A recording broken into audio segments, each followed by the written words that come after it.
Okay, what up, students? We're here and we're going to be finishing up the congruence theorems and postulates. It's taken 2 days to do this, and again, almost all of this is in the iBook. At the very end, this stuff will be probably get a better understanding if you watch the video, but again, you can try to do this stuff without me.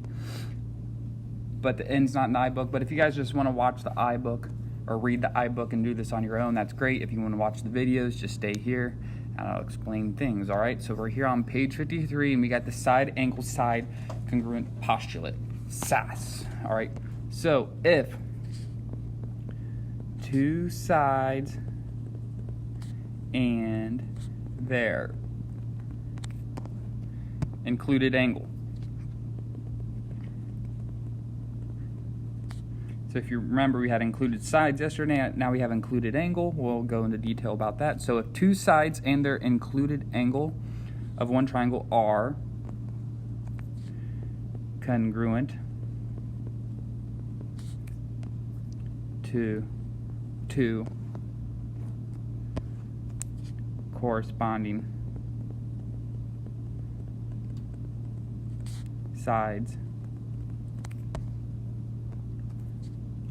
and their included angle of another triangle, then the triangles are congruent. All right, so what does that mean right there? Well, we got this classic example. Congruent AB is congruent to DE, side BC is congruent to side EF, and this included angle, this is an included angle between or formed by the congruent sides. All right, so that's what it means when it's included. It's between or formed by the congruent sides. All right, William Wright, between. All right, so again, we had included sides yesterday, non-included sides. Now we have included angle. All right, and all this is very spatial, or how do I want to say this? Just very spatial, how it's formed by sides, angles, how they relate, the order, so on and so forth. All right. So now we got, is there enough information to determine if the triangles are congruent by SAS? Oops, let me go back here. All right, so we clearly have this side. Remember, so side, side. Also, something we have to be good at, we have to get this right 1 billion out of 1 billion times, is vertical angles. So notice how we just have an angle and a side, we don't have another side, so this one's no, we don't have enough information. Again, look at this triangle right here, incredibly similar. We got the side, we got the side. Again, vertical angles right here. Even though it's not marked, we know that they are congruent. We have a side, we have an angle, we have a side. And just how this A is between both S's, when we write side, angle, side, the A is between both S's, the angle is between both sides. Yes. Did I forget to write no last time? Oops, forgot to answer the question. All right. Here, this is basically the same exact problem. All right. Side, angle, side. Ooh, this one right here. All right. This one looks like a little tricky. I'm nervous. We have an angle, we have a side. Notice how, not to try to write a bad word or anything, don't you have a dirty mind, we have another side. All right, this is congruent by the reflexive property.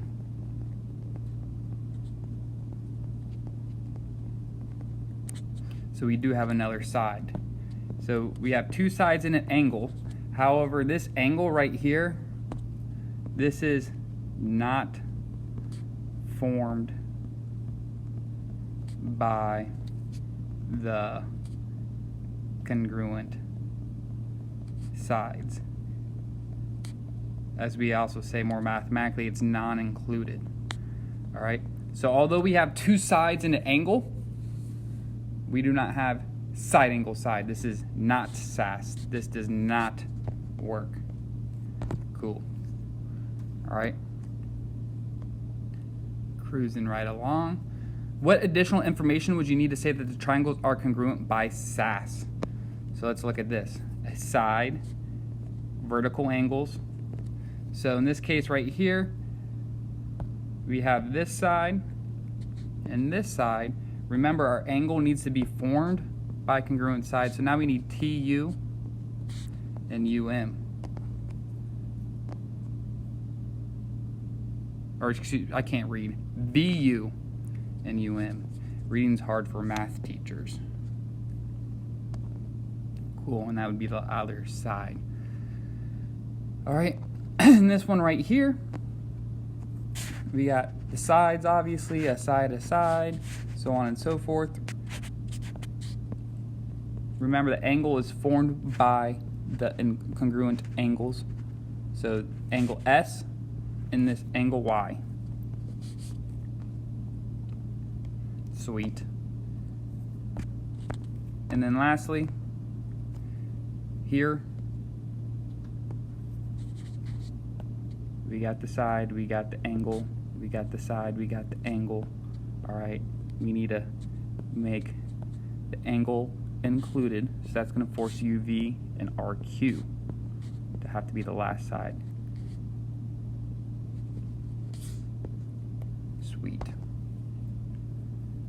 All right, stay tuned to learn about hypotenuse-legged HL theorem.